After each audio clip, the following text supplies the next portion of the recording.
system for the court facility parking lot. So yeah, happy to answer any questions as far as the cost associated with it. The total cost for this is roughly $60,000.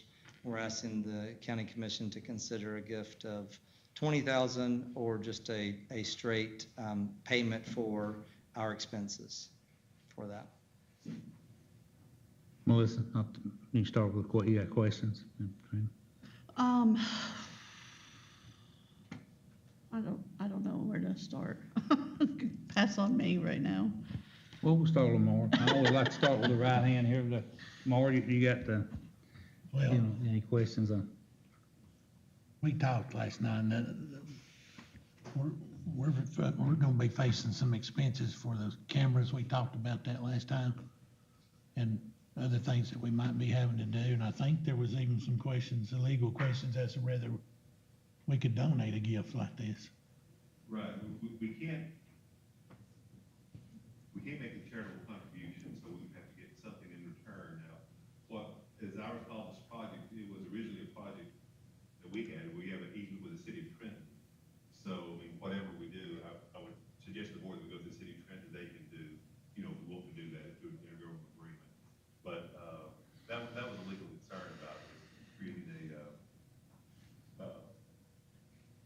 making a charitable contribution. We really can't do that.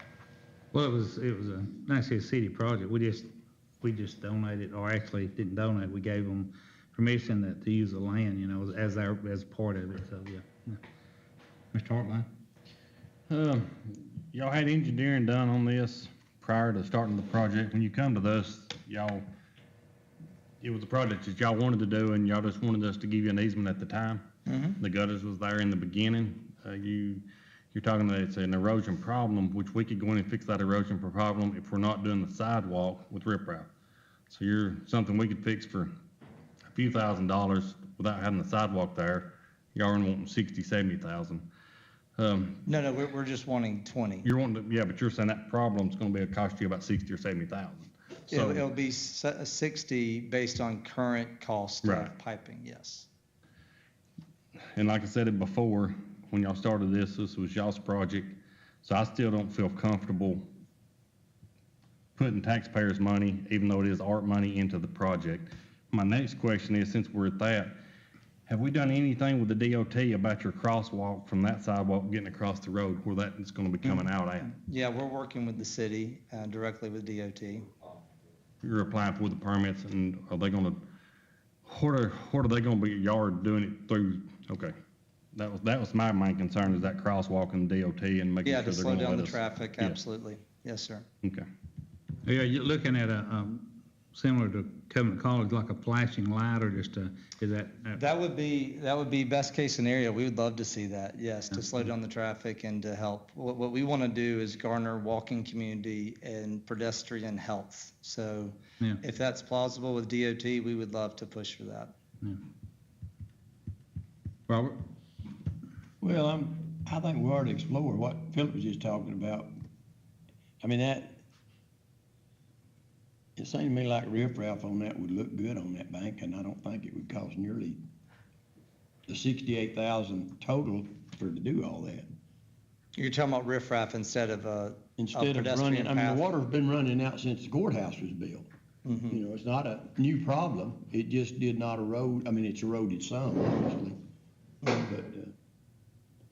And I'm not a construction person to start with, but it seemed to me like if that could be done, it would be worth looking into the price of it versus. And the other thing, as far as even the ARP money, and unfortunately Don is ill himself this month and not here, we've got to look at what we have already earmarked from the ARP money, because I think we did the fire departments, that was quite a big chunk. The HVAC in the old courthouse. Right. So I wouldn't be willing to agree to anything tonight until we see where we stand on, what's already, because those are already earmarked, whether the money's been spent or not. That's what we had to do. So. And nothing official, but previously Don had said that there was money available for this and that. And to go back to your question regarding engineering, yes, we had engineering done by CTI early on in this, and riffraff was looked at, but it was not a viable option for longevity. Whether there's a creek trail or not. Right. It was because of the amount of water and the amount of pressure that's coming behind there. That was one of the initial thoughts, was that we could get by with that. But the engineers, after coming back, doing multiple site visits, taking soil samples, the riffraff option was just not on the table. And we wish it was, but it just wasn't to resolve this problem. Can These you, pipes are going into, Yeah, aren't they can you going into the explain water that? garden? Isn't that what? aren't So you- this you gonna- piping will actually go onto the existing draining system, and then we will additionally have a rain garden beyond just this. Beyond that, okay. Yeah, so we're just asking for money for the piping, for the erosion problem, simply on the court facility property. Well, in addition to this, for the protection of the creek and for the sustainability of this trail into perpetuity, we're gonna be doing a rain garden. There really was that much erosion. And hey, I'm not an engineer either. I would have loved for it not to have been this way. But when we went to CTI, these are engineers that are also working on paving of the Jenkins Park parking lot. They do projects like this all over. And we had originally gone to barge, Could you just run then moved to CTI. So I promise you, we spent years doing due diligence on this. This was not last minute by any stretch of the imagination for us. well, I went out and when I looked at it, I just didn't quite, so, because the path is right there. So you're gonna take the water from the building and go into a pipe, and then that goes, The pipe will be, think of it like a header pipe. So those, let's just call them those 8 right, downspouts, yeah, will be coming this way. There'll be a header pipe that will connect Will hit it to and then all of go them. a They'll catch different all of that direction. water and take it east and then drop down into the existing drainage system okay. for the city of Trenton. It'll run the full length of the courthouse. It'll run, parallel with the courthouse on the back, and each pipe will hit it. That's what. There's a great deal of water, because Yeah, you've I got, I could tell that, plus, you're still gonna have some flow. Is there any, worries about that path being wet there all the time, or? no, we're raising it and we're Okay, filling you're it with. raising it. Mhm. Okay, Yeah, so what you see there is not gonna be the level of the it'll be path. higher. It'll be Okay, higher. that makes sense now. Okay, And again, the rain garden is an additional erosion control measure, but it's not what we would use money. If the board were to give us money for this project, we would restrict it to this property and for specifically that piping. And we're happy to give receipts and, if y'all decide to do it, you could give it directly to the contractor. Mm. Yeah. Okay. Any other Was- question? Oh. Was this a bid that's been put out, and this piping is $40,000, or? Yes, sir. so you have multiple bids on it? Have you received, is this what's on your lowest bid, or do you have the bid? Yeah, back? and in fact, the contractor has already purchased the piping because there was fear that the price was going to go up. Okay, so it's already purchased? It's already purchased, Okay, yeah. okay. That's why it's a definite number. Yeah. It was getting very tenuous in Sure. June, July for just how the prices were going skyrocket. So the decision made to go ahead and purchase. Okay. Who did Don tell that the money, the LP money was there? Did you talk to you? I mean, He just talked to me in a conversation, and it was in June, so this was, quite a while ago. Okay. Well, we appreciate it. We'll talk to Yeah, thank him you. and see. Okay, all right, thank you. Oh, Jameson? Yes, sir. I want to give you, I think I spoke with, did you call me the other day? I want to give y'all one of these, and the reason I'm giving it to you is I did talk to her. This was a constitutional amendment that we voted in the state of Georgia in 2018. I just want to make sure y'all are aware of that granting program. Oh, great, Because thank it's you. exactly Yeah, what y'all are doing here. It's That's money wonderful. that's taxing of sporting goods yeah. to come back to the state, do exactly what y'all are, this kind of Thank thing. you. Thank you, And Mr. even Rowe. what we're perhaps looking at on on a piece of county property. Yeah. To No, this is wonderful. preserve walking trails. I mean, it's a whole ball of wax, and Yeah. they want people to apply for it.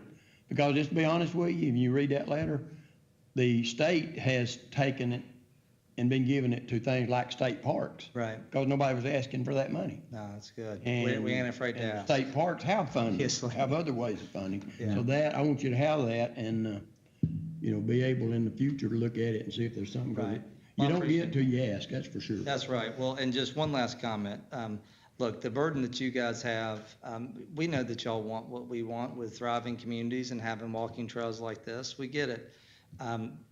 We exist so that we can help be in partnership to that and go out and get private funds to help those in, because y'all are burdened with a heavy load when it comes to spending taxpayer dollars. That's why this was not what we wanted to do initially.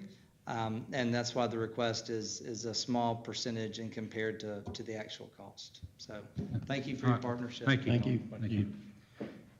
Okay, move down to 6B. This is a 911 voice recorder. Alex? Yes, we're looking to update the current recording system that records all the 911 lines that come into the center, all the radio traffic on all 4 radio consoles and channels that come through. We've had this system, this same brand, since I started employment here in 2005. It was a different name, or Sound Communications has been involved with that, and it had moved to the company of Variant. And where this will be our 3rd upgrade since I've been here. And again, it goes back to hardware restrictions, software restrictions of Microsoft, and newer technology as text to 911, next gen 911, video to 911 that's coming. And with us currently going out, we had a single source letter. Again, I was working with Don and Rebecca on this, that we currently have 40 individual licenses back when we had all analog circuits, as we have stated when we had moved to the new Mitel phone system and moved over to the SIP type service with Trent Telephone, which saved us on long distance and the savings that we worked about in our budget. This system will not record those types of encryption SIP. So, and before, we recorded certain lines in the jail, sheriff's office, investigations, all the 911 phones, and we haven't been able to do that for several months due to, if we get harassing calls, as we all know that we were hit with the group from the courthouse group and things like that. And so there's certain extensions throughout the 24/7 offices we try to record in case something happens. You'd be surprised how many 911 calls come into the 4111 or to the 3233 number that rings the sheriff's office or our non-emergency line. I took 2 domestics last week on the non-emergency line. And when I worked last Wednesday and Thursday on 12-hour shifts, it's just 4111. It's an old number that used to be on the patrol cars years ago. So with these licenses, if we were to go out and bid this and start, so the price was $49,508.41 with our current license, and being with this company so long, they're giving us the license and the discount of for $29,456.45. Now, again, further on into, it gets into the pricing of the hardware, the recorder, the platforms of the server, consolidated server, the maintenance for the first year, services and configurations if we have any trouble from 9 to 5 or 8 to 5 Monday through Friday, and any training needed to get us with this. And one of the last sheets there is if we continue any of the optional expansion enhancements or upgrade is around it's probably around $3,500 if we wanted to extend any of those on maintenance services, which that would be determined in the 24 budget if we needed to do that. These systems have been good, and I've never have had that service. What services we have had, it's been cheaper for us just to pay the time and material, because these things are pretty robust and we can work most of the issues out with the Windows updates and stuff. So as discussed, when we were bringing this up, talking to our accountant, with Donna and Rebecca, they felt this would qualify with some of the ARP funding. So we're presenting that to get this moving. So the total you're asking for, It's 29,456. 29,456, 45. Yeah. Lamar, start with you, got And is questions? that for just a 1-year No. warranty, or is that for? It comes with a 1 year with this. If we want additional year warranties, that would be around the $3,500 a year. That's the fourth page, I believe, into the pricing.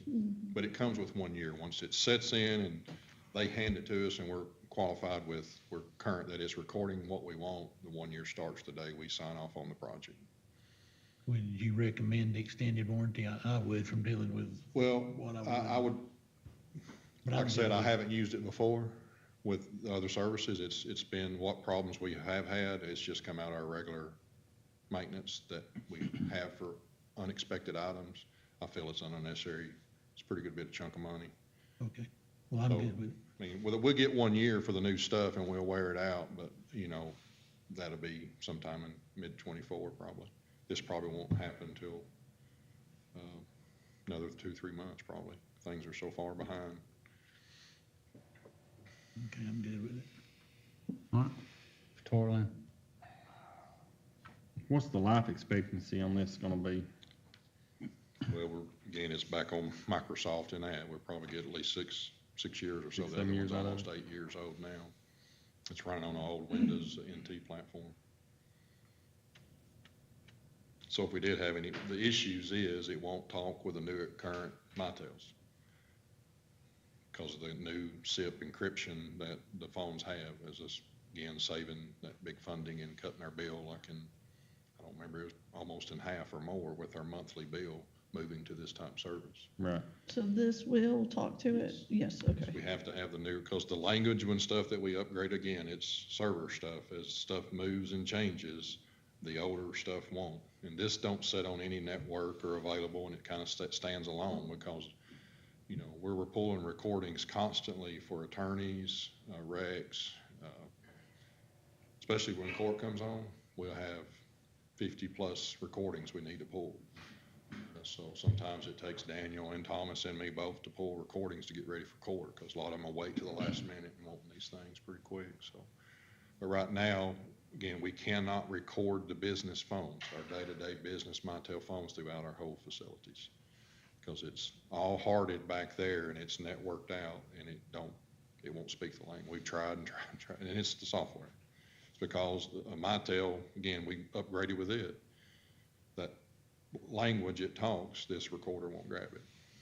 Well, I'm good with it, but I'm like Robert, I'd just like to make sure that we've not earmarked our money yet on the ARC part, if we can use it. Yeah, and I think it hasn't. That's why I was, Well, I wouldn't this has believe been for a on the minute book. that we have to year, you know, but yeah. when we're doing it month after month with what we did with our departments and HVAC, at some point, we've got to look at that before we can. Well, that's why I didn't put it on there till Don told me asked to put it on there. It's been in here. Well, this was actually on last splosh, and the next thing we're bringing up is the actual phone system at Answer 911. We can't answer text or video, and we got a system that's been here since '06.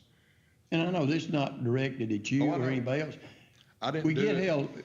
held, counties do, cities do, whatever, you get held hostage by these places because 5 years ago you do this new system and then 5 years later, well, we gotta have this system now. It's kinda like medicine. Well, it's the same You way. take this medicine because you're taking that medicine because now we can't use, and that's not you, I know. Can't help it. We It's can't just- help these Microsoft products. We'll be coming to you again on this new splosh in 3 more years That's what to I'm do the saying, same you know, thing. it's It's just, just the but nature of these there's businesses. nothing anybody can do about it because they keep changing the technology and I've been handing Guess these I'd do 3 that things too to if I was Don making this for kind of money. 5 years, and this is when he said put it on, so. And you have, we have the capability right now with the computers and different things to use all of this. This is all new this is a new server and system and software. So it's the whole thing is new and it'll work on for however long we think that'll be. It will till we can't no more, and that's what we fight. Well, you Yeah, can see okay. where, this stuff's not running Monday through Friday, it's running 24/7, 365.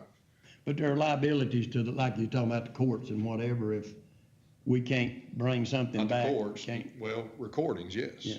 We are liable to pull every recording that runs through that PSAP, that public safety answer. Only thing I can record right now is the radios and the 911 phones, because they're analog.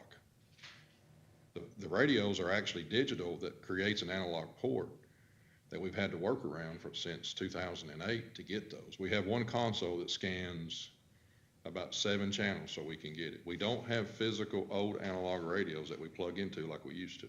We don't have analog phones. We have SIP phone service that runs every office, Billy's office, down at the parks. That's how we've been saving this money. We're cutting this stuff off and using our internal network that we've had and pushing it, the 4-H building, now the transfer station. We've got fiber to all these things, and we're saving that funding, so we're not having to pay these high dollar monthly bills. So they're giving you a $49,000 system for $29,000. We've been a long-time customer with this company. We currently own the license. They're not charging us for a new license. Well, on your way back to your seat, slip him the other $20,000 you're saving, and we're all good tonight. I understand. But we're to a point where, like I said, the 657-4111, the 657-3233, that's the 24/7 hour numbers in the jail, we haven't been able to record since our Mitel update. And we take emergency calls on that. Like I said, I took 2 domestic calls last week that called on 4111. And it's hard when you can't, sometimes when you hear something and the phone hangs up, you gotta do what we call an instant recall to hear what they said and see what's going on. But you can't, that's the kind you can't record at all, really. Our phones are, if you think the phone's in the front, every office in here is on Mitel. All buildings that the county touches and owns is on Mitel now. According to Don, there is money available for this project, and has been set aside to recommend that for communication. Yeah, it's not put on until y'all say, I guess, is why, or he. Any more questions? Okay. Everybody fine with it? Put it on, okay. Yeah. Put it on consent agenda. Thank you, Alex. Okay, move down to number 7. We have some people here from Air Castle Drive tonight, and y'all can keep your seat there until we need to ask you a question about this. This is a road that been almost a year now. Just I think is it 17th? Is that when it is? Is that 27th? The road will be of this month, and we'll take our final look at it. Bill and I went over and looked at it again the other day, but in our policy, they brought it up to standard paving, paid for it and all, and we'll be taking it over, providing it that Billy accepts it, and it does look great, and it really looks good. And we went ahead tonight tentatively to go ahead, if y'all agree to, and adopt taking it over. That way we won't have to wait till October. We can go ahead and put the signage up after we do that, after that date anyway. You got any questions on it, Lamar? No, Our I castle. think y'all checked it when they first done it. and Yeah, it went checked to a lot. again. They took them about a year or so to get everybody. It's a long, drawn-out thing as far as the right-of-ways go. Robin's been involved in, of course, through all the deed work and all that stuff, so we went right down the line with it. You got anything on it, Phil? Who paved it? It was Weeks. wasn't it? Weeks paving? Yeah. Did y'all, when they paved it, did they take it back to the Pug base? Did they remove the existing asphalt that was there? Okay. They got 100+% compaction on it. It was a good base. It'd been there for a while, yeah. That road will be there for a long time. Now, if long as Billy inspected, what'd y'all put down, 2-inch, 2.5 inch? Do you remember? It was, it was actually 2.5 inches, 2 inches So behind. okay, so you put 1.5 inches of top in then? Some places it's like 8 inches. Well, simply, when they did, they went in, they went in first and put the binder in, and, and brought it, and leveled it, and then they came back. They know what they're doing. They done it. Oh, yeah, Weeks paved mine when I had mine done. So Yeah, they good. Robert, you I'm got good with it. The only thing I got is that's the fastest year I've ever spent in my life. I know they've been working on it for, 2 years? 2 years. Yeah. Yeah. But, yeah, I'm good with it pending the final inspection. Okay. Ms. Bradford? Yeah, I did my research too, so I'm good with it. Okay, good enough. Okay, let's put that on consent then. Okay, appreciate y'all being here tonight. Okay. I'd like to make a All comment. right. Okay. I'd like to say that we sure appreciate the gratitude of the people we've been involved with the county. They have helped us a lot just to direct us in the way we needed to go so we could get this done. And especially to Ted, Robert Goff, Robin Rogers, and to Billy Massengale. What was the total cost that y'all actually wound up, what did you find it? $169, right on $170. That's what I was thinking. Just a few dollars short of that. Yeah. What is the distance? Almost a mile, approximately. Yeah. Wow. Did they curb it, or is it just, No, you got, you got 21 foot. Yeah, they Okay, got full- 21 Yeah, I foot. got a full, yeah. In case anybody wondered, that was private money from the landowners. That was no county money whatsoever spent on it. Money from anybody. They went about it the way it has to be done to build, maintain, and then bring it. Turn back to the government, yeah. All So right, we thank y'all for that. Appreciate it, appreciate y'all. And- All right, let's move down to, number 8, Mr. Jamie Blevins. I don't know if He is not here That's tonight, good. but there is a presentation in there for you to see with new photos of the courthouse, which can also be seen, or the courthouse renovations, which can also be seen online at Assembly. Okay, all right. All right, let's move down to number 9, Ms. Paula Duval. This is Georgia Department of Audits and Accounts. This is a yearly sales ratio study That's report. right. Yeah. Yes, this is She's our with yearly our- report we get from the Department of Audits, which to just to give a basic explanation, Department of Audits is a totally separate entity from Department of Revenue. We work for Department of Revenue, we use Department of Revenue regulations and statutes, and then the Department of Audits comes in every year to kind of give their opinion, I guess, but it's very important because if some numbers in here aren't as they should be, it can come against the county, and we do have some issues this year, which we will talk about as we go along. So if you turn to the 3rd page, if you have a copy of it, it looks like this right here. It's gonna have your class, your sample numbers, and then your median, COD, and PRD. Now, the important numbers are the median, which the median just basically tells the county how well our values are in line with what is actually sold. Georgia taxes at 40%, so you want that number to be as close to 0.40 as possible. Department of Revenue does give a leeway of 0.36 to 0.42. So you'll see that first number in all classes of property, residential, agricultural, commercial, and industrial, our median is at 37.05. Passing, but not as good as we would like for it to be. But, that's neither here nor there. Then we're gonna move over to the COD. That's your coefficient of dispersion. That measures uniformity. For residential properties, that number should not be above a 0.15. Anything that's non-homestead property should not be above a 0.20. So you'll see on our residential COD, we're at a 1.7. So per Department of Revenue standards, we are out of compliance on the COD. The other classes, agricultural, commercial, and industrial, they're okay. Your PRD, that measures bias, progressivity, regressivity. That number should be between a 0.98 and a 1.10. So we're okay on our PRD, a little higher than we'd like, but it's a passing number. So just to get back to the COD and to give a brief explanation of why we have an issue with this. Every year, before we send out assessment notices, we do internal studies, we do we do thousands of these ratio analysis to finally get to, finding out if there is a problem. Okay, if there is a problem, what is that problem? What needs to change? What needs to be fixed? So, we go through massive amounts of studies and, to get our internal numbers in compliance with Department of Revenue standards.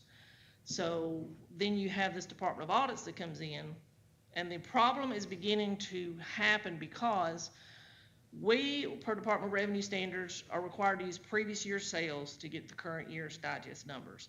So for the 2022 digest, we used 2021 sales, January through December. Well, the Department of Revenue comes in, they use current year sales.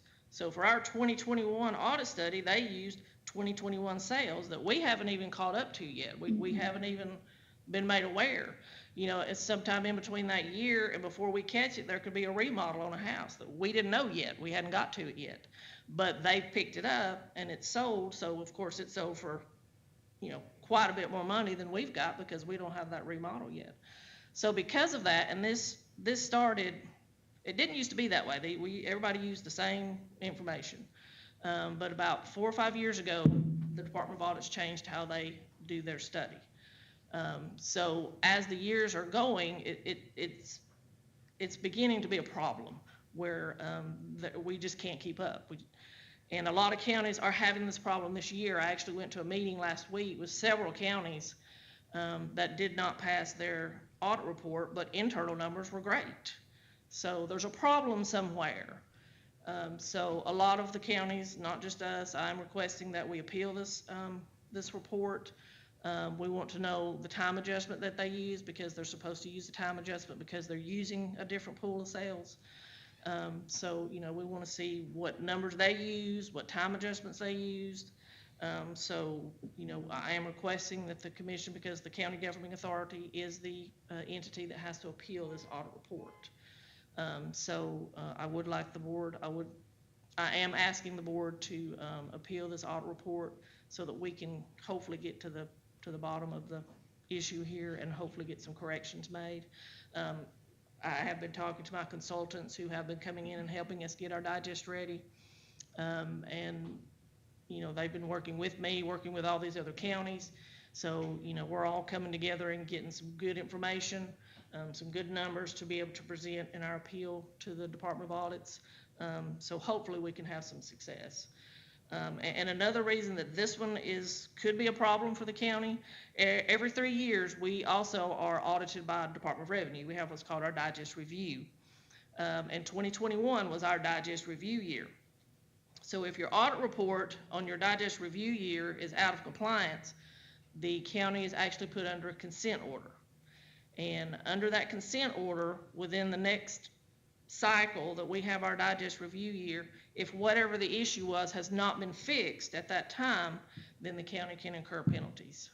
So we definitely want to make sure that. How many years something's ago? We wrong went here. through this. We went, That it's was been, what, 6 years ago, 7? about 6 or 7 years Yeah. ago. It was, Yeah. but it was It was, easily fixed. It was something that was. that's right, it was fixed, but. It's come to the point now where something's gonna have to change, because really the biggest issue is to get a January 1st number. They went all the way to September of 2021 to get a January 2021 value. So something's just not working. So I am requesting that we appeal this report. And I do have a letter that I've given to Robin that's been typed up that would have to be signed tonight so that we can get that. We have till September the 4th. So I'll get that in the mail tomorrow if the board approves that. Well, if this is a Department of Revenue, something between not coming out, or other counties, do you know any other counties that's having Oh, yeah. a like problem? Oh, So- yeah. Yeah, last week, I think there was, I didn't actually go, I was on Zoom, but there was probably, I think out of 159 counties, anywhere between 50 and 60 also have the same issue. So it's becoming a big issue. So, a lot of counties are kind of thinking, something, it's just not working out right. Yeah. So hopefully with everybody, all the counties coming together, getting the good information that we can get, maybe we'll have some success and we can get this tweaked a little bit to where it should be. Okay. So. All right, any other questions, Philip? Mine on this, basically what you're saying is we're doing one audit last year and they're coming in and doing their audit this year. They audit every year. Yeah, but I mean, we're behind. Yes, Gap's about a 12-month period. that is correct, based on the information they use to Right. get their numbers. So they're Yes. using up-to-date information. That is correct. That is correct. And there's been a We lot hope of to changes. kind of come to an Yeah. agreement, if we could Yeah. use, like October, November, December of one year, and then January, February, March of the next year, if we could all come together and do that, that would, be great. Because it would be good for us too, because that's closer to your January 1st date. Because even us using January 1st, 2020 to get a January 1st, 2021, there could be some issues there too. So hopefully, maybe we can get some issues corrected. Okay. Any more questions? Melissa, you got any questions, or? I don't know, do you think some of it is just the difference in the values right now of the times? Yeah. Oh, okay. absolutely. Yeah. And just, from one year to the next, the way sales are just continuing to increase Right. to do a whole nother year Well, and there's ahead probably of those us. different areas that are kind of the same as us, Correct, but then there's the bigger ones, yeah, okay. yeah, absolutely. Okay, Lamar, The way the inflation's changed this past year, I can see why Mm-hmm, it would be so much trouble for you. Right. right. And those fines are huge Can for be. the county if we don't meet the uniformity That's right. standards, so. You wonder why we assess your property every year. The state makes sure that we keep everybody as uniform as possible. And this would be different if we weren't doing our job, you know, from year to year. If we were slacking, you know, and not really paying attention, I could understand, but we do our job, you Yeah, know. We plus work we got hard to that- make sure it's right. That program now, right, that does it every year, that, Mhm. yeah, Yeah, so Okay. I was not very happy, but certainly, hopefully, we can get some issues Yeah. resolved. All right, thank you, Paul. So, Paul, are you asking the board to authorize the appeal, is that right? Is that what Yeah, you're they're gonna saying? have to approve, for us to appeal this. Okay. Everybody fine with putting that on consent? Yes. agenda? Should appeal it. Okay. Yes. All right, let her do her job. definitely.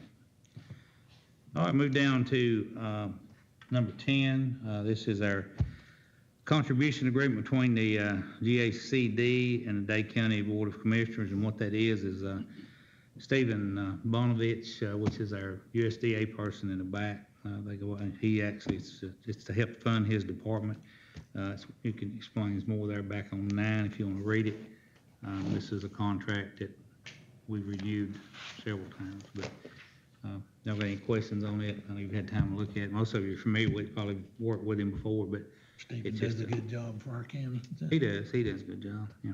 But, you got any questions, Philip, on it? I don't. All right, let's put that on the consent agenda. All right, let's move down to, let me write this down.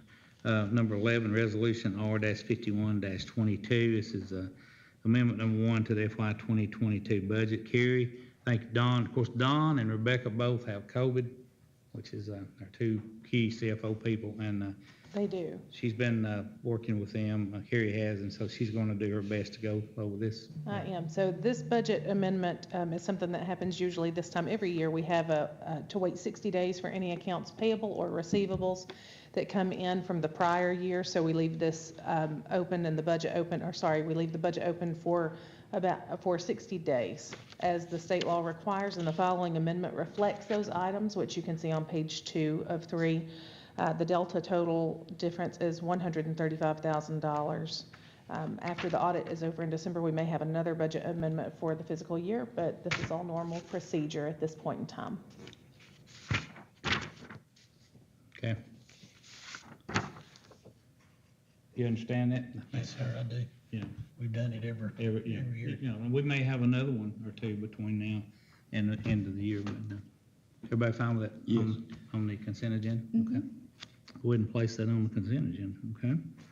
Y'all got anything else you want to add before I adjourn the work session? And if y'all are okay with it, we'll just go right on into our meeting, you know?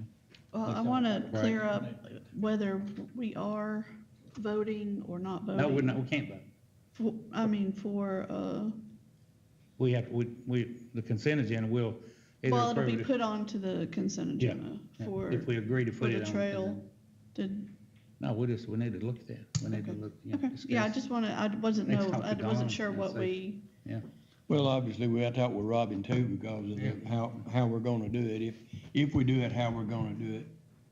that's correct, Robin, right? Don, I mean, it's. I mean, and not Don just said, something we- that- Don says the funds are available, but it is up to the board if you want to proceed yeah, forward. we still got to find out. Robin said we can't make a donation. It has to be, so we would have to work that out, so he'd have to tell us in which way we could do that then, right? Correct. Okay. okay, I just wasn't clear. No, that's, by the way, too, they said that, I think we might have discussed this the last meeting, but Stephen, we did go over and look at that sand, and he said it was approved for the water garden or whatever, so that's a good thing, yeah. Yes, can I ask a procedural question? What should our next steps be if it's not put on the consent agenda? Just forgive my ignorance. What should our next steps be? The next step is to wait until we give you an answer. Okay, so that's correct, that's No. correct. So y'all are gonna, so Yeah, we basically, just, the request has been it's made. not that simple to do, yeah. Sure, y'all Yeah. are in consideration, and you will get back in touch with us. With you, yeah. Okay. Yeah. Paul's in, okay, great, that's Okay. great. Okay, Yeah. anything else y'all wanna, y'all fine with this? I'll go ahead and adjourn, we'll go ahead and, Short break. okay, we'll take a short break in between. Go ahead and we'll adjourn our work session. We'll take about 5 minutes here and then we'll start the meeting, okay? All right.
Yeah, take that, good time, you know, agree with too.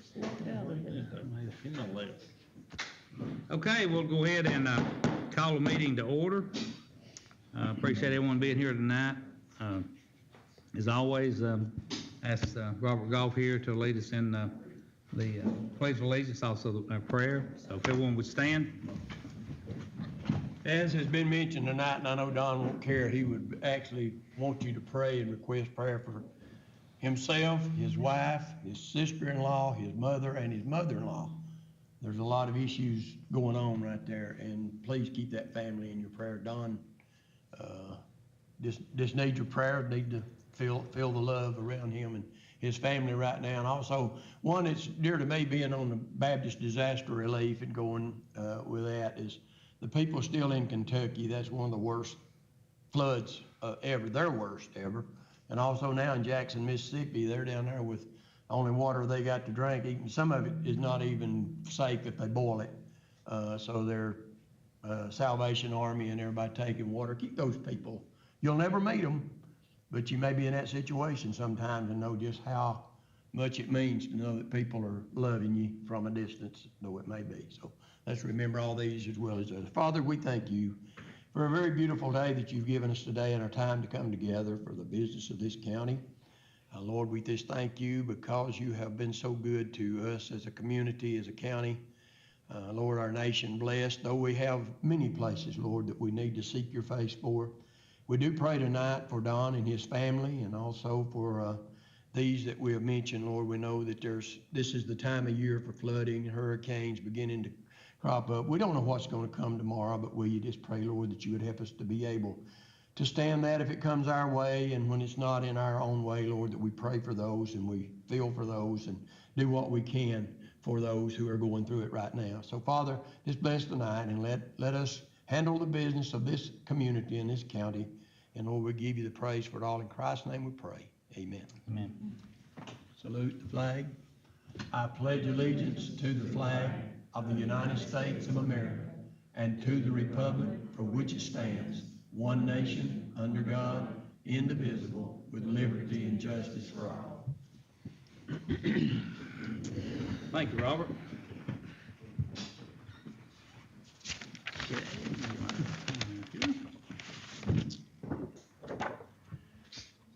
This is a regular scheduled meeting of Dade County Board of Commissioners, which takes place at the same time on the first Thursday of every month. Proper notice of this meeting was given to our legal order in Dade County and has been posted in the hallway.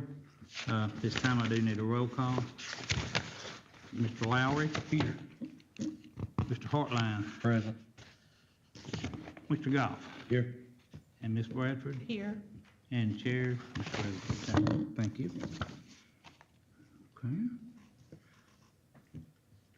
Got anybody who wants to come up and talk to us tonight?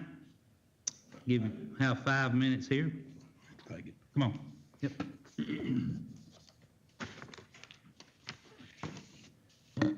Just tell us who you are and. Jerry Fagan. Jerry Fagan. Fagan, F-A-G-A-N. Fagan. What I'm here about is the maintenance of roads in the county. There was a few short years ago, Debbie Johnson had inquired for somebody to come down and look at the condition of Luke Lane. Mm-hmm. And I believe Mr. Goff showed up. Mm-hmm. And there was a discussion about would the county maintain that road. It's my understanding they had not done anything to that road since the boondoggle, the preserve, where all the people lost money. And the discussion was if Luke Lane was in fact a privately owned road and we owned it. When I bought property there, I bought several pieces of property.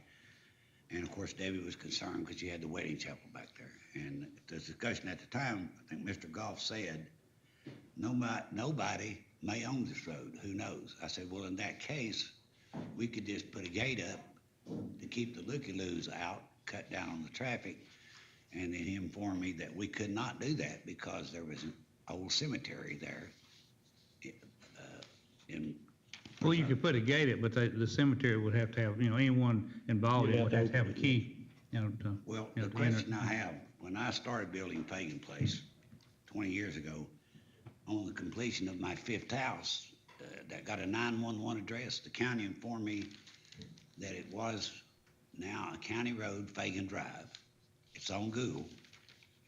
And they had told me at the time that they would maintain Fagan Drive. And I informed them, I said I would rather assume the cost of maintaining Fagan Drive. I don't know who told you that, but they didn't know what they were talking about, yeah. No. Fagan Drive is private. The only way you would ever took it, would ever be able to take Fagan Drive was if it was brought up to standard, just like these people tonight.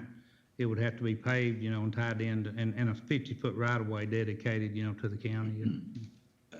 So, I don't know who told you that, but that's, well, I talked to the county road gentleman that was working on the road over on Creek Road at the time. Yeah. But since I built 5 houses on the lake and around the lake there in Johnson's Crook, there are now 13 residences right there on Luke Lane. Yeah. Proposal for additional construction. And I've got another construction going on a piece of property I bought back there off of Luke Lane. But the question is why the county, when I asked Cindy, she said that Luke Lane wasn't a county road. no. The question I have is why would a road with 13 dwellings on it paying property taxes, why it would not be, the maintenance of that road would not be assumed by the county? For the last 6 years I've been there, we have spent thousands of dollars just keeping that road drivable. Yeah. And it doesn't seem equitable, doesn't seem democratic to me that the only thing that we get from the county every year is a tax bill, property taxes. We're paying the same. You get a lot more than that. You get fire protection, you get ambulance service, you get police protection. Those people right there is a good example. I'm glad, you came tonight because those people went together. There's the laws in the state of Georgia from what we have to go by to accept a county road. And they went right by the guidelines of it, and we accepted it tonight. It took a year. It had to sit there a year. It took them a year to get the deeds and all together and all. But all that property over there, all those roads are private roads. Just like my driveway is private. I like to have but you can't. The gentleman that Don't matter if there's 20 houses on it, that they went together. I think there was 18 over there. They went together, they put their money together, they brought that road up to standards. They've deeded the 50-foot right-of-way to us, to the county, and it was a government road after the night, or after the, 27th? It'll be a government-maintained road forever, yeah. Well, the fact of the matter is the gentleman that was the overseer of the leveling of Newsom Gap Road, which comes into Luke Lane. Yeah. 2 years ago, they came in and leveled the road. What road? He informed me, Newsom Gap Road, which comes That's right, into that's Lake right. Lane. We'll put label on He it. informed me that the following year, there wasn't the same petroleum base in the leveling substance as would be on the finished blacktop. The following year, which was this year, no one showed up, and the road, the leveling that is shy of petroleum base is now crumbling again and forming potholes and becoming basically not sensible driving. That is a county road. They have not done anything there. Now, we have spent money, and I spent money filling potholes on that road with Quikrete, and I've kept my receipts.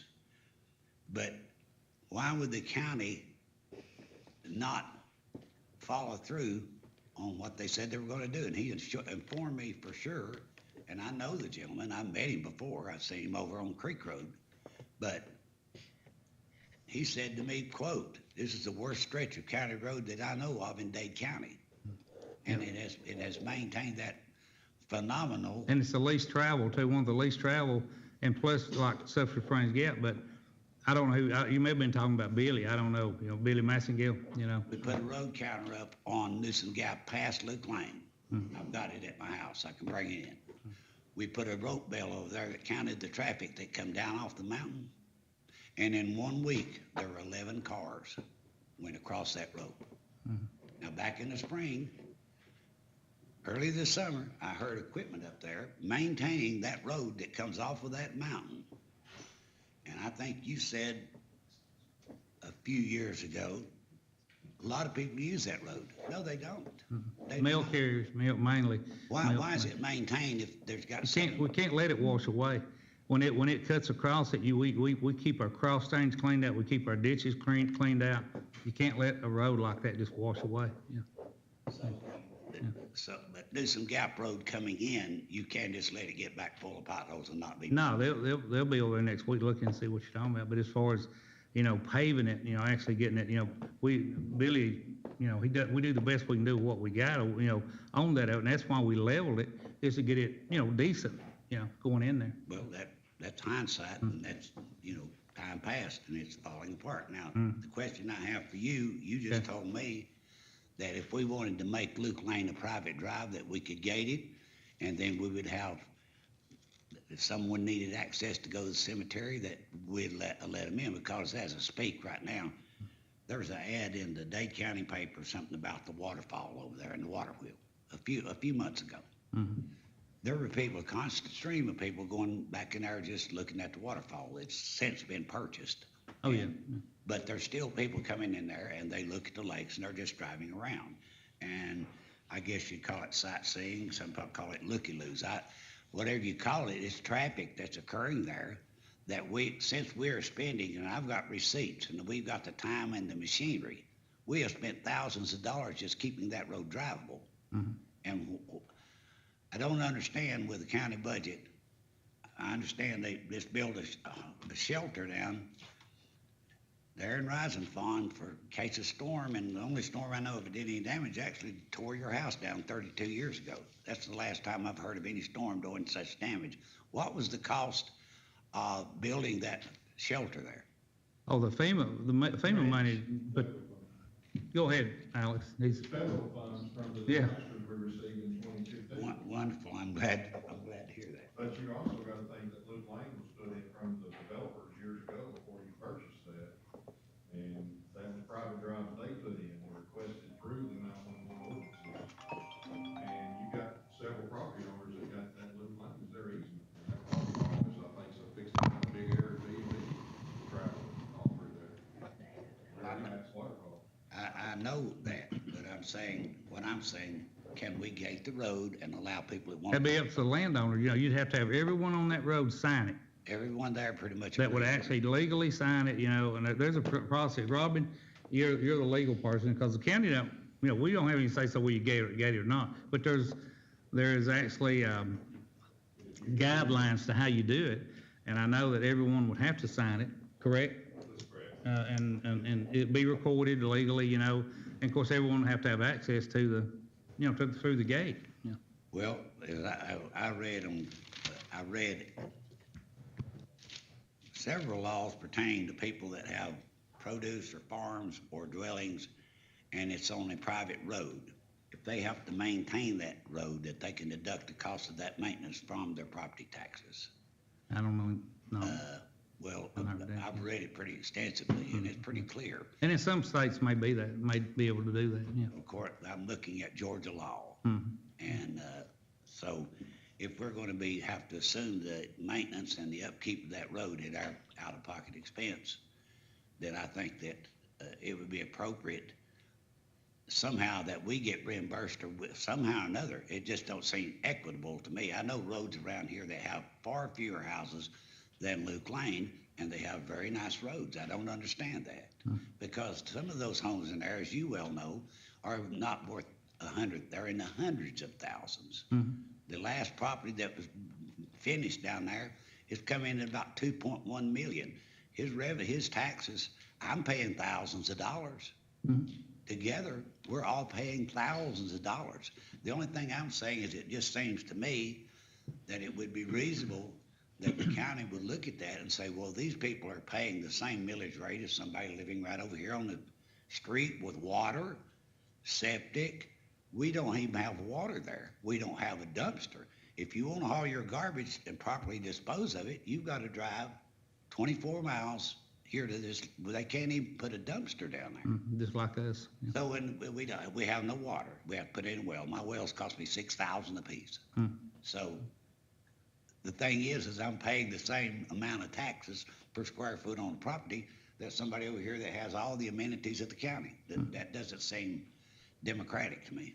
Well, you chose though to live over there on that private road, and that is a private road, there's no doubt, and it's not, it wouldn't be fair to anyone that, I mean, it's a law that we have to go by to accept the road, you know, and it's just, like I said, those people are a prime example, and that to us is a driveway. It's a driveway going to many houses, but you know, that's a law. We couldn't do that. Now, years ago, back when probably the sole commissioner, Dan Hall, whatever, he could have, you know, laws were different. He could go there and look at that and he'd say, okay, if there's 3 or more houses, used to years ago, if there's 3 or more houses or 5, he could take it over as a road and pave that thing and take it as a government-owned road.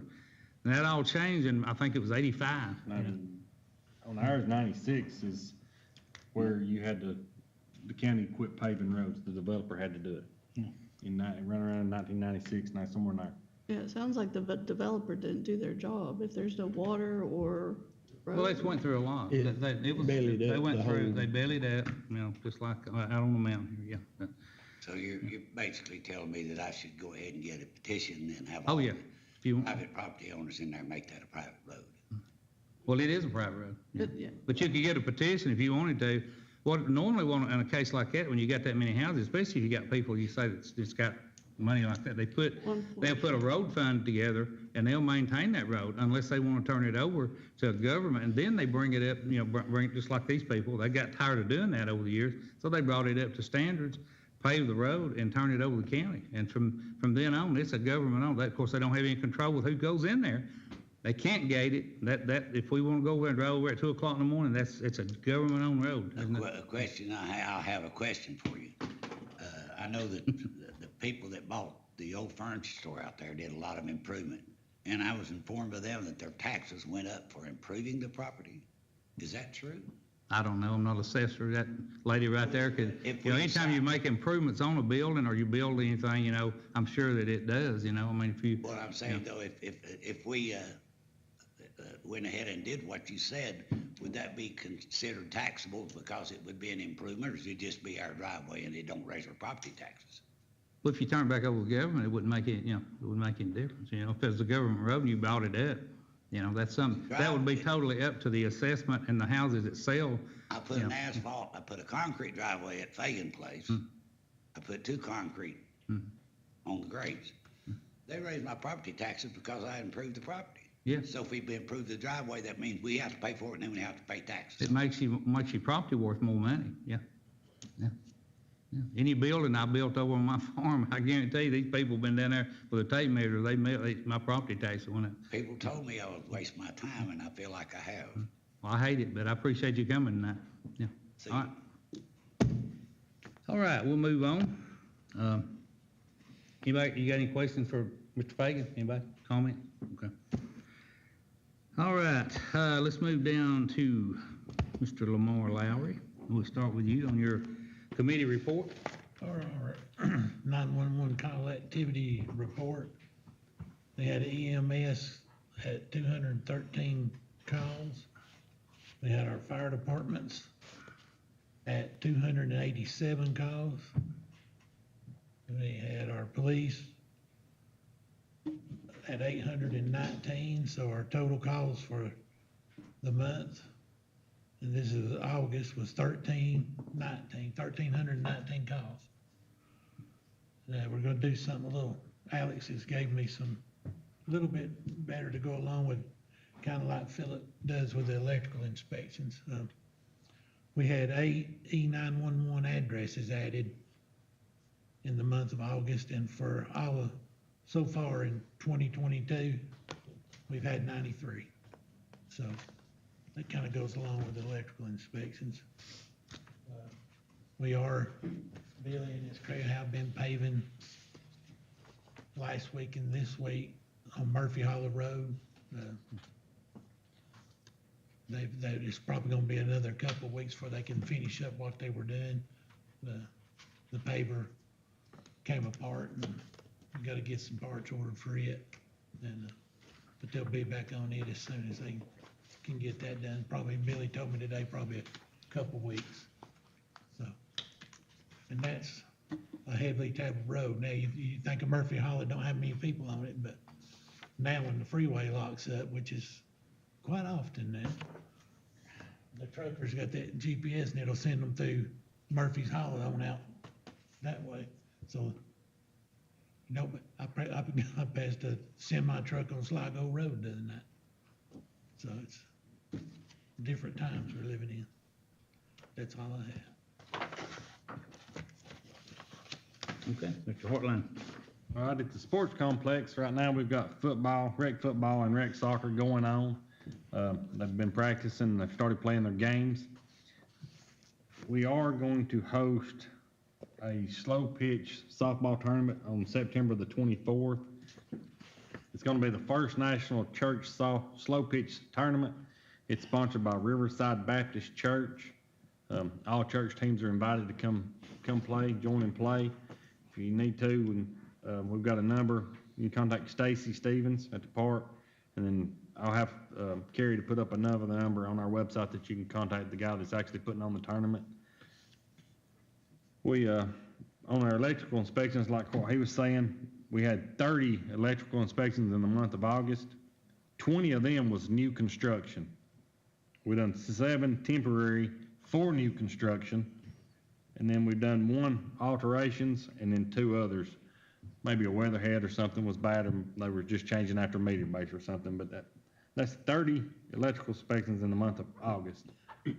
So that's why I'm saying, like, with our population, I know that I still feel like we're way over 16,000 people in this county, because we've probably averaged 20 new electrical inspections every month since the beginning of the year.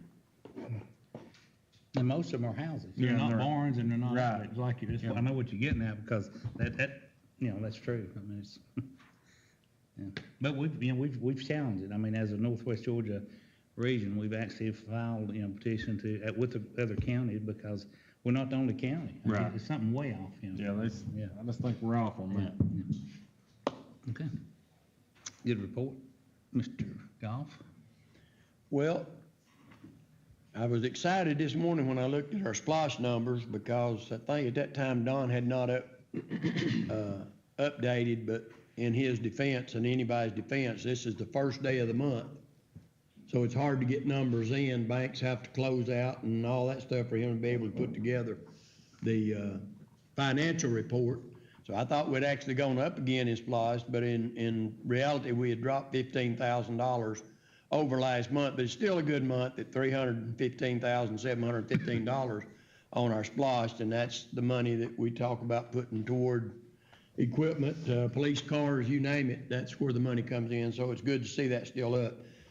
We'll talk just a little bit about, I went to Gwinnett County the other day with ACCG policy committees, and some things to watch for coming up in the legislature, and I want you to be thinking about this one. One of them is the timber industry, which will eventually go over to anybody else hauling aggregate, sand, you name it. They are requesting an increase in truck weight in the state of Georgia. Now, I think 85% of the roads in the state belong to counties. They don't belong to the state. They don't belong to the federal highway system. They belong to us, the taxpayer. Some of our bridges may be made to handle more. They may be, but a lot of our asphalt's not made for a lot of traffic on it now, like we have. But they're going to push that with the legislature, and I think what happened is the governor did give a variance during the pandemic to be able to haul more timber. And of course, we still had a shortage in lumber for a long time. What lumber was there went, but that's another story for another day. But that's one you'll want to watch, because that comes back directly on the county to maintain our roads. And the funny part is they really don't want them on state roads. They want them to stay on the county roads. And when you think about it, everything in this country eventually that is moved gets on a truck of some sort. Your groceries to a grocery store, they may come train, ship, whatever, but eventually they're going to come out. So there was some talk on that. And one, I'm just going to talk very briefly about, there were some commissioners, and I think this was the 4th meeting I'd been in, 3rd or 4th meeting. And what's happened in the poultry industry now, and I love a good, I think if this was my last meal and asked me what it was, I'd say, how about some fried chicken? I love fried chicken, and it's not having to do with the raising the chicken, it's having to do away with the carcasses and all that's happening, and there's more and more chicken houses being built and more prospectively to be built. But in some of our counties, they started out putting this stuff in like a composter, then we're talking chicken parts, dead birds, whatever. Then they take it out and they spray it. People pay them to come spray it. I mean, they pay you to spray it and the smell radius is 3 miles. Flies are eating these people up. The smell is killing them if they can sit on their porch. And they just wanted other counties to be aware that if there's anything you can do to stop this. So I'm just making us aware of it now, because the more and more this happens, they've got to find the most feasible way they can to get rid of their losses. If it was a fire on a chicken house, or it was a bird flu, and they had to get rid of 60,000 or 100,000 chickens, that's what they're doing. And there are different ways, and composting is one of them. So these people have come and just trying to put everybody, and these are commissioners and people from those counties that are saying you don't want this coming to your county, and if there's anything you can do. So I don't know what we can do. Ted and I have talked about it, but someday it comes here, and we would just have to be ready for it, because it falls under the Department of Agriculture, and that is the broadest department probably in the state. So hopefully it never comes here, but if it does, I guess we're just warned, is all I can say. And that's it. Okay, Ms. Bradford. Well, I just wanted to start with, that I agree that there's more people out there. There's been a lot of accidents on Lookout, so please drive slow, watch other people, stay in your lanes, be careful. There's been some really bad car accidents up there, and it's pretty scary.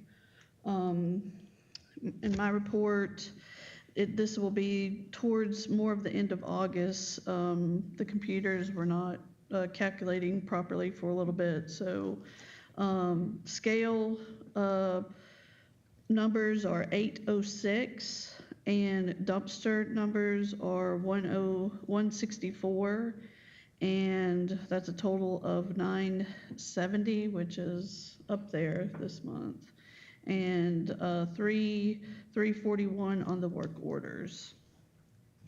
Just a lot of road work, different, they've been working on the streets, so there hasn't been as many work orders as usual. Okay. All right, good report. I'll start with, I want to mention yesterday, day before yesterday, we went to Atlanta. Was it yesterday? Tuesday? Day before. We went, Robert and I went down, this was a planned event for the last month or so, and it was actually in recognition of Tommy Bradford. And Tommy, I talked about this a little bit on the radio, but Tommy was our major back when he had the accident, or actually was involved in this incident. He was hit by a vehicle in a chase down south of Trenton here. They were chasing this lady from out of Alabama, and he put these spikes down. He was actually hit and he lost his leg, his left leg. And what this was about, he was honored and actually, given a presentation, and a spirit award is what they call it. But it was just it was amazing. We didn't really realize how big it was when we got there and how many people was involved in this. But it's actually state workman's comp board, and it's very highly unusual for a person to go through what Tommy went through and the injuries he sustained, and actually choose to come back to work. And he did that, and it's just amazing, because he, once you do that, once you sign that over, you better be sure that you're doing the right thing, because it's pretty permanent, and Tommy, he devoted all of his young life to this county, and and I'm sure you've got a lot that you'll see Tommy do in this county as he grows older. Tommy's in his, he's in his, I guess, 40s, isn't he? 48, 47, something like that, I think. I've known him since he's a little kid, and he's, that shows right there the dedication he's got, not just to the sheriff's department, but to Dade County, because honestly, he would not have ever had to work. I mean, he was, in reality, and that's what was so amazing, and to hear that go through and hear the story. They had everyone there. They had his caseworkers work with him from day one. They had the attorneys. ACCG was there, their representatives, and so it was something. It was really it was really an amazing trip that we went on, and it was. But I just want to mention that, and if you see Tommy, pat him on the back, because it's just it was an honor, you know. But anyway, I just wanted to mention that. And another thing, you know, moving on way off this subject, but I want to kind of thank the railroad. They're kind of working with us now. If you've noticed, I've mentioned this every meeting, and it's all been negative, but they are kind of getting on board with us on this trains here in Trenton anyway. If you noticed, you went down to across the railroad track. They are parking the cars there, but they are braking them now. One of the crossings still has the cross arms. There's nothing to do about that, you know, but it is open. I don't know whether maybe tonight or tomorrow they may fix it where they can raise it, because it's not safe, because people pull up and the first thing they want to do is they look to see if a train's coming, they go around the side on them. So hopefully they can fix that. But anyway, we still have issues on the north end. Lamar has been involved there this month. I've been had several calls. The train is still, you know, leaving these people, you know, stranded there for, you know, from 2 to 4 hours at a time. And but we're working on that. And I want those people out there that's watching to keep up with it. We're doing everything we can on our government level here. And we do have the federal people involved in it, the actual, our congressmen and all, they're working on it. So hopefully we can reach some type of a medium on it. I don't know, but at least we've got some positives to report. Let's see here. I want to actually mention, I know Lamar and I, we talked about this last month. I've talked to these people a few times here in the last few weeks, and actually I was on the phone with them just before we came in. This is on the fiber we mentioned that actually is fixing to be installed up in Lamar and in his district. They are about 2 to 3 weeks out from actually hitting the ground, actually, you know, beginning. They said everything looks real good. The phone companies authorized them to go ahead, and they're actually doing all the engineering and all on the west side of the interstate, which is over in the Hooker area. So that's just the beginning of it. And we do have a map of it. If anybody wants to see it, it shows you kind of, you know, it's actually beginning up on Steel Road and on Gwynn Road, and it turns into Steel Road.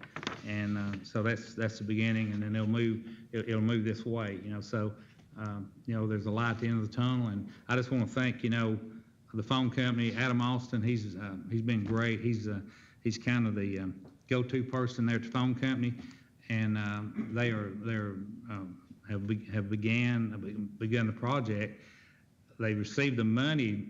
Well, the grant was let down several months ago, and some people I know, some counties know that got the money. They're still kind of sitting on it. They haven't really started, but our phone company, they know the need, and so they've actually, I want to commend them for getting, you know, making it happen, you know, because we've talked about this for 2 years. I mean, you know, and so hopefully, you know, hopefully it's going to be probably about a 2-year project to actually hit everything, you know, but it's just, it's a good day, you know. I know it's a good day. And Lamar and I both, we said at every commission meeting, myself or Lamar, we'll give you kind of an update on where they stand at and kind of where they're at in the north end. And then as they move into other parts, like in Phillips District, we'll do the same thing out there to keep everybody, you know, informed on, and on Lookout Mountain too, excuse me. Yeah. All right. Let me see here. We've got, let me think here. Burkhalter, mentioned that last week. I've had a few calls about that. We do have signs up there now that actually we had some issues on the right-of-way coming up and down, protruding out on the right-of-way. Those people are supposed to be handling that. We have posted some signs up there about, you know, parking on the side of the road on the right-of-way, because there's a lot of houses. You don't realize it, but there's been a lot of activity off the side of the mountain on the west side of the mountain there, and a lot of people have been cars parked up there and all, but we're handling that. So the people on Lookout Mountain, you know, we're working on that, and it's supposed to be that should improve. Murphy Hollow, Lamar gave a report on that. That's, like he said, you know, we've got 2 weeks, I think, 2.5 weeks out. Hopefully we can get back on that, but if you've not been over there, it really looks good. And also, they did finish the loop over there going from around Sales Lane, and that looks really good. We're probably going, I don't know what we're going to repost it, because of already having complaints with people speeding, you know, because it looks like a racetrack, you know, and that looks really nice, and got a lot of young people and old people too that you know, that don't think about it, but we will in the near future. You know, we'll post it, repost it with speed limit, and hopefully the sheriff, you know, I think he'll work with us on it and try to patrol it more, because it is a slick road, and it can be dangerous, you know, so. I do want to mention this too, the actual fundraiser, the barbecue. They've been doing this for many, many years down at South Dade, Rising Pond. There's a banner across Highway 11 there. You can't miss it when you go to Rising Pond. This is Saturday, September the 3rd. That's the day after tomorrow. And they'll actually start serving. Usually they start around 11 o'clock or so, and they'll serve till they run out, but they run out every year. So, you know, and it's really good barbecue. They have chicken and pork, and you can buy it by the pound, or sandwiches, or plates. And $5 for children, $7 for adults, and $8 a pound. But it's worth going down there. If you've never been down there, or if you happen to be a new person here, you ought to try it out. It's worth going. And it benefits our fire department. That's one of their big fundraisers. Also, we're having this year, and the Sheriff's Department supporting this, Smoke on the Square. That's September the 10th. It's, you know, and it starts at 10 and goes through to 4 o'clock through the day. All these proceeds here will go to the Hope House, which is over on 136, and it's really a good event. They had it, last year was the first year, and there was a lot of people there, a lot of vendors, and so it's well worth going to. So that'll be a special day. Make sure I'm not leaving anything out here.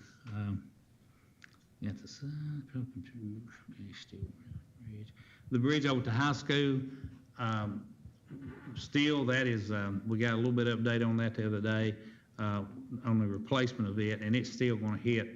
You won't see any real work start probably till 2024, which is, you know, out there, but it'll be here before you know it. But there's still a lot of work, a lot of engineering work going on, because they're trying to make their mind up exactly how they're going to do the traffic, how they're going to take care of it.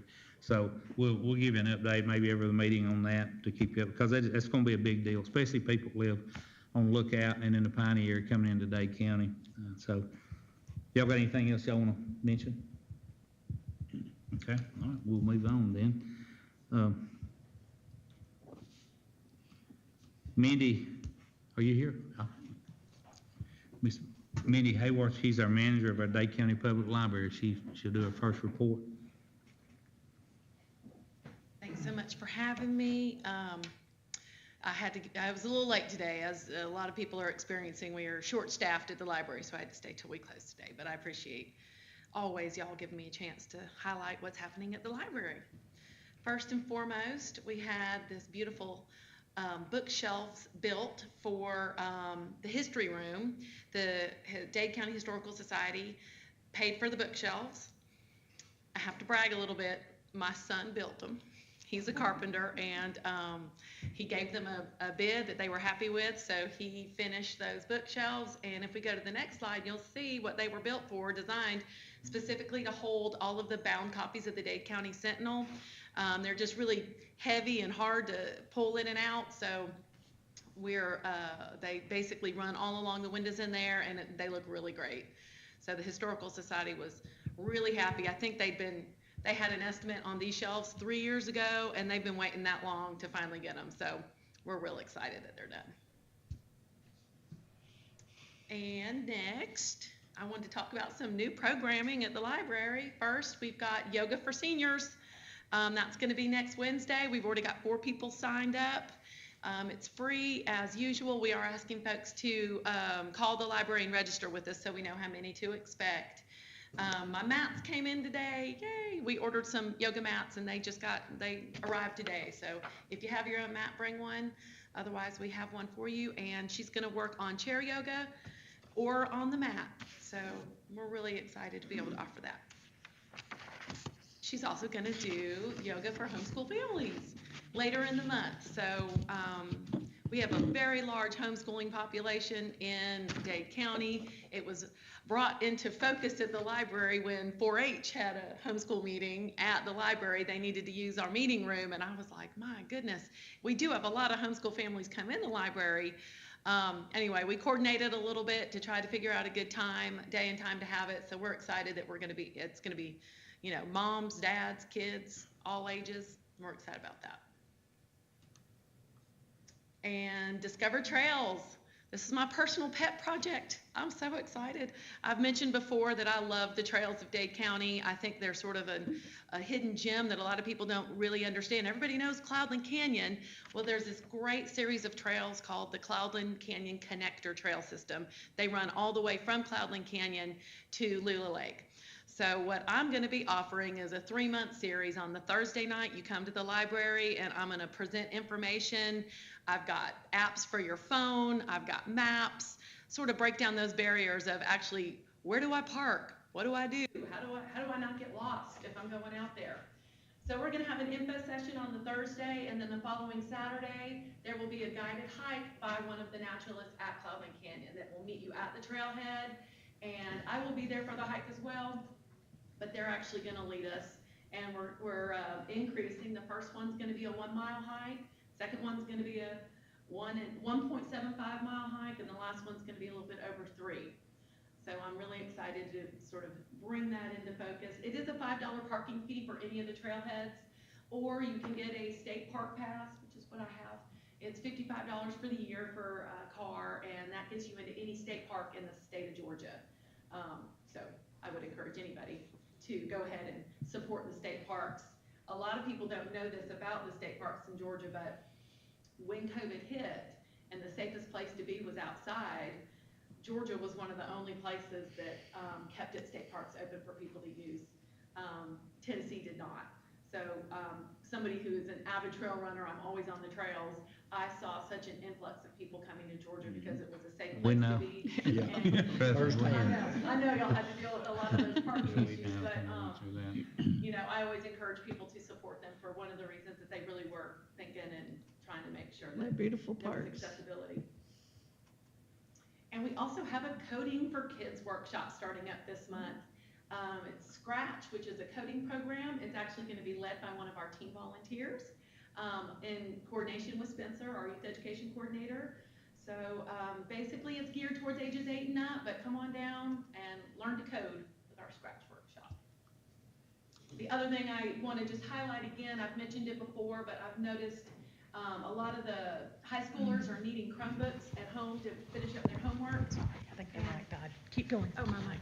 And I just wanted to reiterate, the library has Chromebooks and hotspots that you can check out for 2 weeks.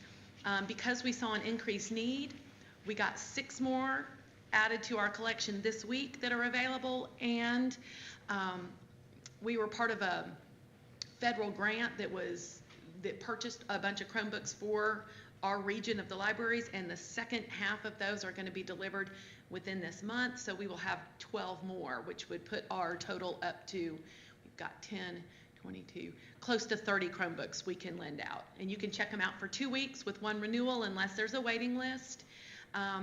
Parents will have to sign off if the child's under 18, just, you know, because they're a little bit more expensive. But we've had great success, nothing but good things about the folks that have checked them out.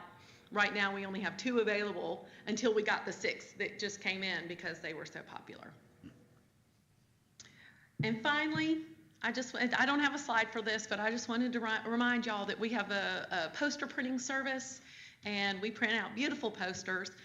Miss Carrie, she ordered some from the library. She sent me the files via email. I had another young person who was presenting at the Plum Nelly Art Fair. She needed a poster for her table. She sent us the file digitally. We were able to get it printed up and ready for her to pick up. So please think about us if you are interested in having a poster printed.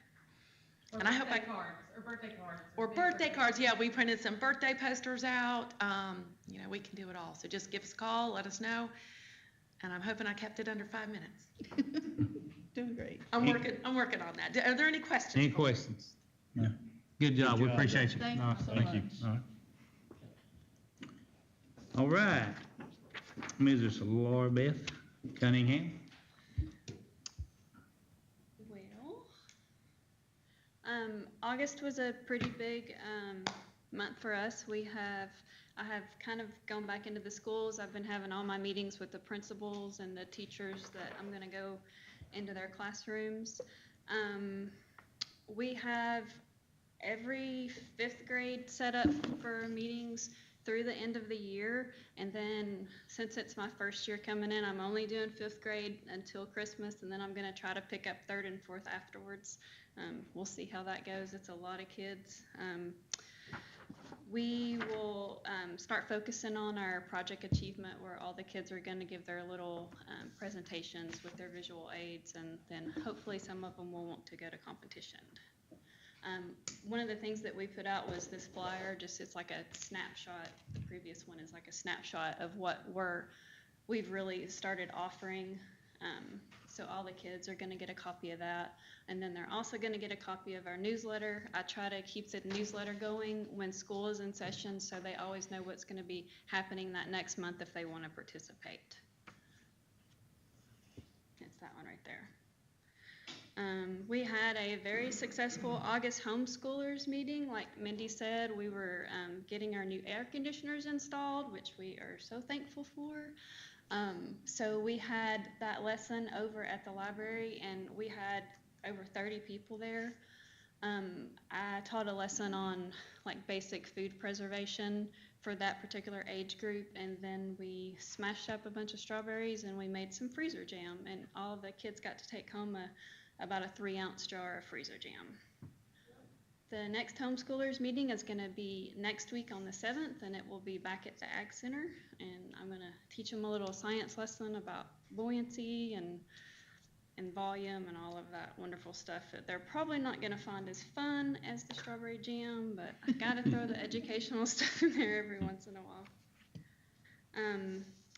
August was definitely the biggest attendance months for a lot of my programs. You know, for my craft night, I've had, you know, between 8 and 10 kids. This last craft night, I had over 20 show up, which was awesome, but very unexpected. One of the little girl here on the bottom, she traveled all the way from Jasper, Tennessee to come to the craft night. Oh. So I don't know how she heard about it, but she is coming now, and they're going to also start attending our homeschoolers meeting. So her mom's going to bring her from Jasper like twice a month for this stuff. But they had a good time. We got squirt guns. We made watercolor paintings with them, and they had a good time doing that. The next craft night is going to be the 23rd, and we are going to make little turtles out of our styrofoam bows. Some members of our Dade County Livestock team traveled to Moultrie, Georgia to show at the CCA FFA Lamb and Goat Classic. Callie and Ella Hughes had a really good show with lots of prizes. Callie got the 4th grade showmanship champion and overall junior division showmanship champion, and she also had the 5th overall Georgia born and bred weather.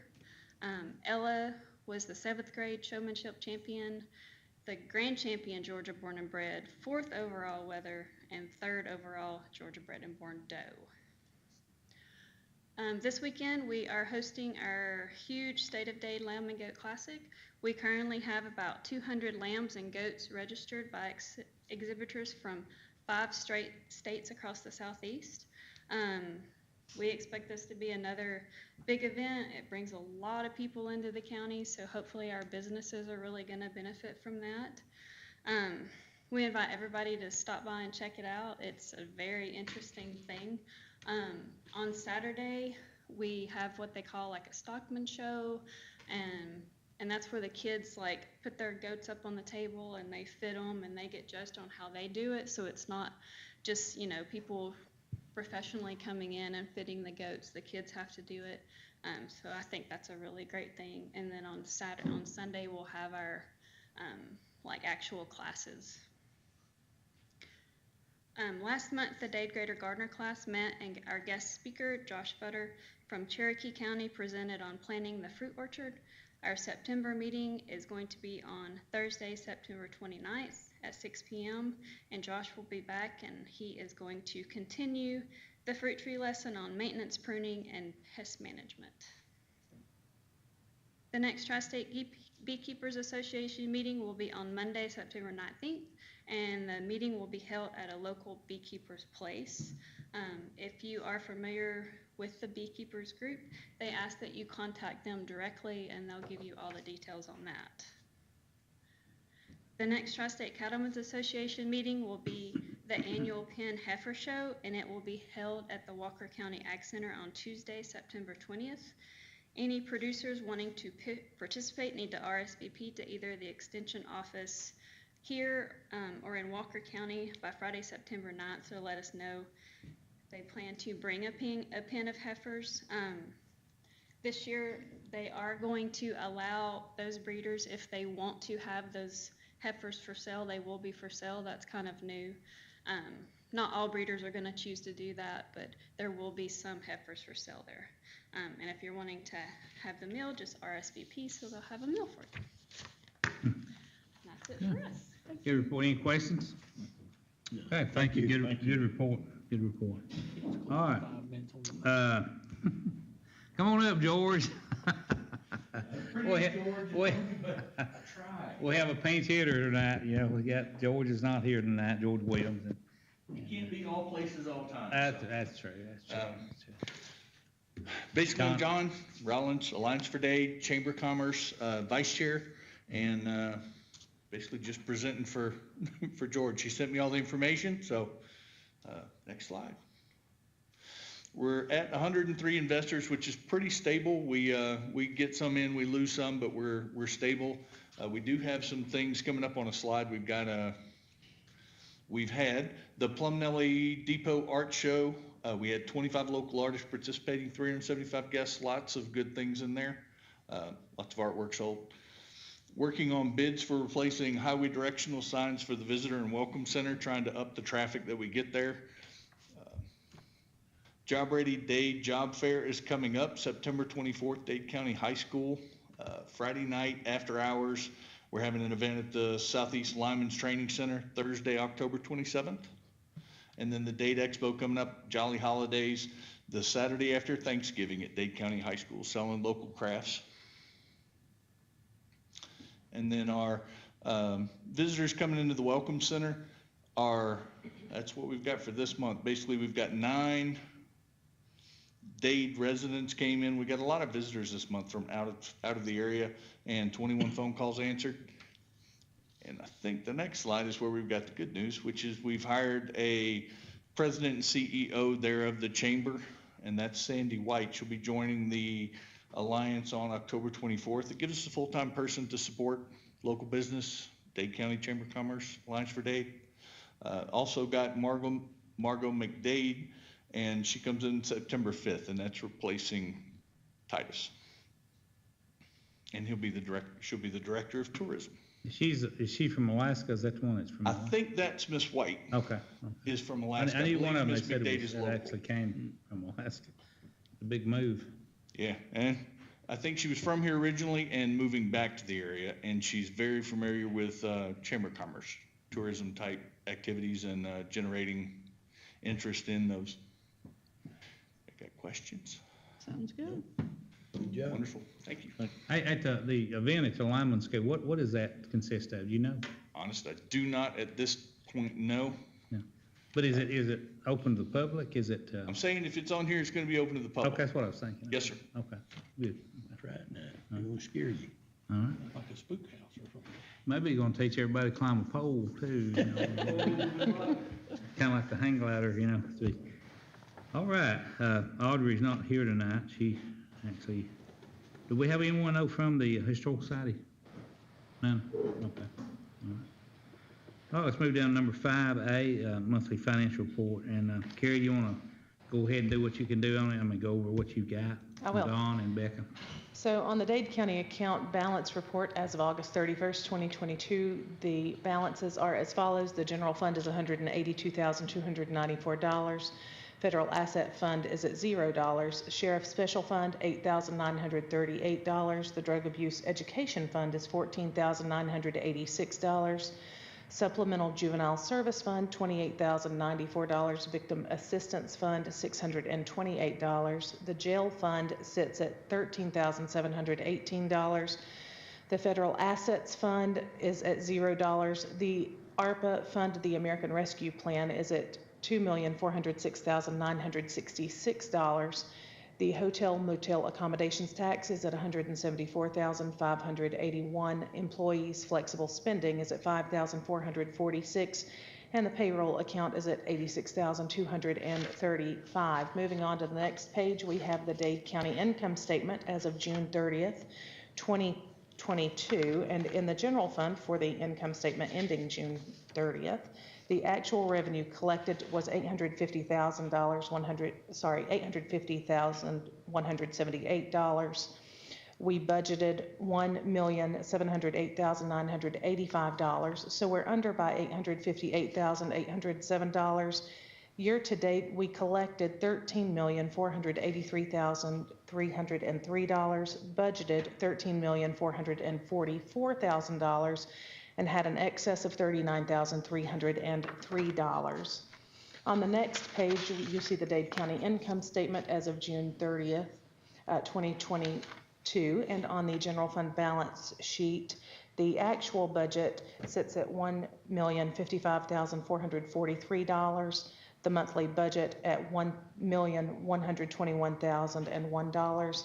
We are under by $65,558. The year to date for 2022 is $12,821,319, and the year to date budget is at $13,309,000, leaving us under by $487,680 with a percentage of 96.34. The budget is attained at 100%, revenues attained at 100%, and expenses attained at 96.34%.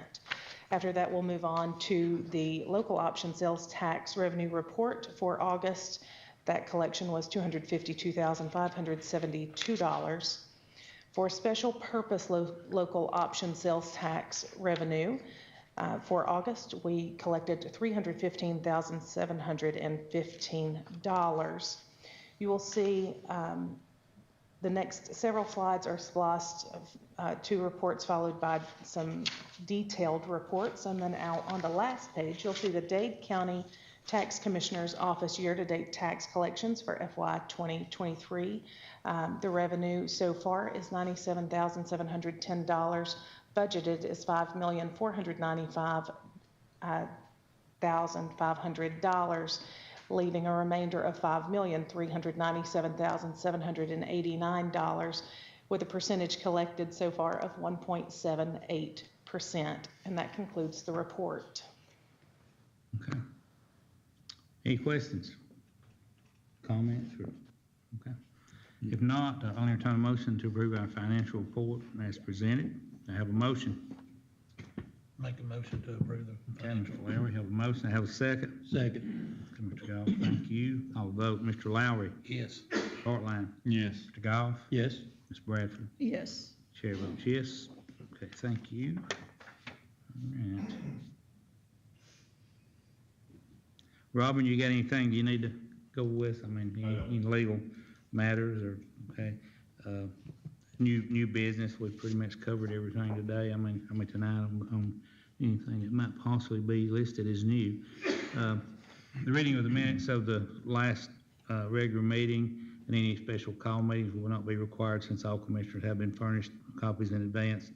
The minutes are a public record and available for review in the commission office. The minutes are included in our consent agenda. At this time, I would ask Carrie to go over our consent agenda, and I'll entertain a motion pertaining to that. Okay. We have the approval of the agenda as presented, the approval of the previous meeting minutes from August, as well as the review of the personnel status report. The board appointments and the proclamations, the resolution R 29-22, the recommendation to appoint George Williams to the Northwest Georgia Regional Commission Board to fulfill the unexpired term ending December 31st, 22, the proclamation of National Library Card Sign-Up Month, the proclamation of Childhood Cancer Awareness Month, and the proclamation of Adult Education and Family Literacy Week, September 18th through the 24th. We have the approval of ARPA expenditure for the use of ARPA funds to upgrade the current licensing and hardware for the E911 system in the amount of $29,456.45 to Sound Communications Incorporated. We also have the adoption of Resolution R-53-22 to accept part of Castle Drive and Air Castle Drive as county roads and made part of the county road system. We also have the Board of Commissioners official request to the Georgia Department of Audits and Accounts sales ratio study to be appealed, as well as the signing of the contribution agreement between GACD and the Dade County Board of Commissioners, Resolution R-52-22, to approve the grant for Georgia Association of Conservation District Contribution Agreement, GACD-02-22-022, in a total of $32,000 to pay for an employee for soil conservation. And lastly, we have Resolution R-51-22, the amendment number 1 to fiscal year 2022 budget for an overall change of $135,000. This concludes the consent agenda. Okay. Any questions, changes? She covered everything, didn't she, Robin? I know you were kind of helping, y'all were working together on that, okay? Right, I hope Sounded so. everything, okay. Okay, if there's no comment, I'll entertain a motion to approve our consent agenda as presented. I have a motion. Motion to approve. Okay, do I have a second? I'll second. Okay, Ms. Bradford, thank you. Have a motion and a second. I'll call a vote. Mr. Lowry? Yes. Mr. Hartline? Yes. Mr. Goff? Yes. Ms. Bradford? Yes. And Chair votes yes, thank you. Okay, no executive session tonight. Y'all got anything else you want to add to the meeting before we? No, I just appreciate the people of our county, our volunteers, Yep, no doubt. It's a good place to live. all our directors, administrators, what you call it, but y'all do a great job. Great county to live in because of what everybody does together as a team, so we all appreciate it.